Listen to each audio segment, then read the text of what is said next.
Yes, you are champions. And we have two champions that's going to be joining us today. Their testimony was so profound and so powerful on last week that we had to bring them back so that they could finish. Oh my God, what an incredible time! What an incredible place in time. We are history makers and getting ready to make history. I said history makers and getting ready to make history to be history makers. Oh, my daughter, my daughter, I was talking to her the other day and I was standing by the sink and I was talking about something in the past. And she said, Daddy, we don't deal with the past. The past is past. We only deal with the present. And I just looked at her because I realized that she is actually listening. I want people to know, and I need you to hear me, that your history is past. And because your history is past, you should keep reliving your past. Because when you don't forgive yourself or release yourself from your history, you'll end up living your past in your now. Oh, I said it. And so we have a lot of people, you're on a hamster wheel of life, and the only reason you're on a hamster wheel is that you haven't got off the wheel of history. Mhm. Yep, I said it. I said it. I said it. I said it.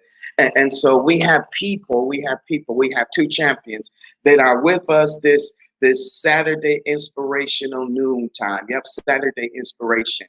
Oh yeah, Monday through Friday is daily bread, but then we have Saturday inspiration.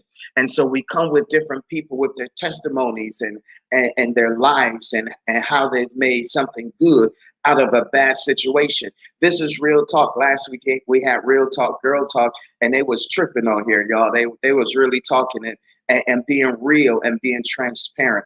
And so now we have two champions, those that come from where life was against them, the odds was against them, but yet through their faith and through their belief, they were able to conquer something that was supposed to hold them back. And so I want you to get ready to bring Jamie. Jamie, come on. And Chundra, I need you to come on and so that the people can see you. And then we're going to hear some more about your testimony and your life. How's my champions? How's my champions? We're good. Yes, The sun is super out. good. I love that. Do that little jig again. Come on, come on. Oh, look at that. Look at that. Look at that. That is sweet. Yes. That is sweet. What's up, y'all? What's the What's word? up? Good word today. Stay focused and focus on what you got in life and your goals. Set your goals and don't let nobody stop you for where you going. I grew up in a rough neighborhood. I did a lot of things in my past that I don't bring up, but I overcame it. And I used to tell my son, it's not where you live, it's where you're going. So the goal's been Oh, set. wait, stop. You dropped, hey, Chandra, she dropped a nugget, didn't she? That was a Mm-hmm. gold find right And that there. was the Say that truth. again. Say that It's again. not where you it's not where you live, it's where you're going. And I was one of the few out the neighborhood that seen a lot, the killings, the robbings. I lived that. I was around that. My brothers got shot. I got a deceased brother that got killed. So seeing all that growing up, it's like, how can you how can you be the one to get out of this situation? So what I had to do was change my environment. And I tell everybody I have more now than I ever had in my first 20 years of my life than I have in my last 25 of my life. And I relocated and I changed my environment. I got saved and I got everything that I wanted as a little girl. I accomplished so many goals in my life. And now much of I do now is travel other than work. And I'm living a good life. My son is living a good life, and if my oil fell on him, so he didn't have to take the route that I took, a short way, and took a loop and came back. But it's all good when you come from an area and had to go through that. It is value Mm. still left in you. It's sad that you have to go through certain things to do the good. And I did accomplish a lot of goals in my life. And now I'm just shining. Everybody look at me like, how did you do it? How you come out that neighborhood? How you graduate from high school, college, all that? You have to set goals and standards. And you also have to know what you want in life. I value my Mm. life very seriously. You can't even hang around me if you're not doing good or not trying to set goals for your future. And now I'm working on myself more because it's time for me to it's time for me to go into relationships now. And now I'm stable mindset from that. Now I can move forward. Man, that is so powerful because where we come from, and Chandra, tell your testimony about the bonded in a second. Where we come from, a lot of times we don't come from good environments. Yes. And our examples are not always good, they're not always positive. And so you're telling me that we're designed, and I said this before, we're designed with ability on us. We're designed Yes. with potential on us. We're designed Yes. with possibility on us.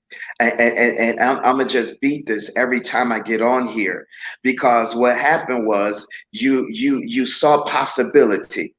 And when you Yes. saw possibility, in order for it to be manifested in your life, you had to make a mental decision. Watch Yes. this. And when you made that mental decision based upon what is possible instead of what was, we have Yes. too many people living in what was instead of what can be. And when Absolutely. you live in the can be, what was begins to change. Ooh, that was Yeah, good. That was good. that was Sandra, good. I think that's a good point for you to step in because what they said was you would not live. Mhm. But what you looked at is the possibilities of God in the midst of a crisis, in the midst of what looked like a hellish, damnable situation. You said, no, it's possible for me to live. It's possible for me to have not just exist, but to live a productive life. And it messed me up because the last thing that you said that you asked God, and I said what my mother said, and then we have another Mary Williams, this part of our team. And she said the same words that my mother named, which is Mary Williams said, which you said, God, let me live to see my daughter graduate and become an adult. And so I talked to her afterwards. She said, Pastor, I said the same thing.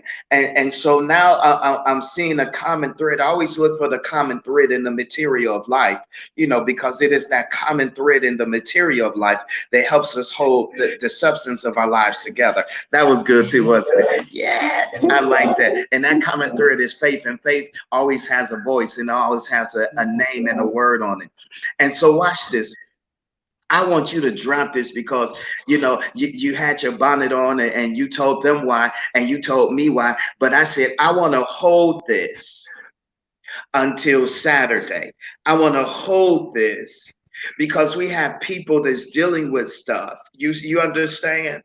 And I wanted to hold this, Jamie, until Saturday. So break out. Listen, y'all. I need y'all to tag people because this is real talk. Come on, hey, we about to take Oprah off the air. I'm telling you. I'm just that's how crazy I am. Because I believe. Watch this, and you're gonna drop this. I believe that the greatest celebrities are the ones that we don't celebrate. Mhm. The Right. greatest Absolutely. celebrity is the one that's in your home, that's with you every day. I know you like fame and I know you like fortune, but the greatest celebrity that God has ever graced us with is the people that live with you, the people that love you, the people that care for you, the people that celebrate you, even in your brokenness and downness. And so I think we need to take our eyes off of Hollywood, come on, y'all, and put it on the hood. I mean, the because we got greatness in us. We got greatness in the hood. We got greatness in our community. We got greatness in our houses. But because we keep looking at the picture of somebody else's life, we don't celebrate the ones that's given us life. Now that was deep right there. Did y'all like that? Did you like that? Did you like that? That was good. Like So that. so if we gonna have an American Idol, it need to be the ones that's supporting us and not the ones that just taking from us. I said that Say too. that. Say Like that. Absolutely. Absolutely. Real talk. We need to even Real change talk. that mentality in our communities. With the ones that bless us, we hurt, and the ones that hurt us, we bless. We need to change that. So a celebrity, we got celebrities on the air, celebrities on the air that I want you to hear from. Now tell us your story. Okay, so before I went to the hospital and I was in ICU on a ventilator, I had noticed my hair falling out. I noticed it. But when I woke up to this on my head. So when my auntie came and saw me, asked her, I said, how did I get this on my head? And she said, I put it on your head, Chandra, because I knew how you felt about your hair. I would, don't touch my hair, please. So she explained to me, she said, Chandra, while you was laying there and I was brushing your hair, it was coming out with chunk. Oh my God. I said, okay. Oh, So Lord. I finally took it off. This is what I had. Mm. This is what I had. You know? So I was good with it. I was good with it. It took a minute. It took me a minute to get there, but I was good with it. So this right here, this right here lets me know that I'm somebody. Amen. God made me somebody. He told me, he showed me. That's just hair. I didn't look at that like that at first. I didn't. But at the end of the day, I thank him. I thank him because I was still here. That was the Yes. most thing. I was still here. And at the end of the day, whoever I'm with, if they're gonna accept it or not, I don't care. So it took me a long time to get to where I'm at now. But had this would have been 10 when I first got sick, July 17th, 2003, had that would have been then, I probably would have just gave up. But I didn't, because somebody had sent me a text, and that statement has been my statement.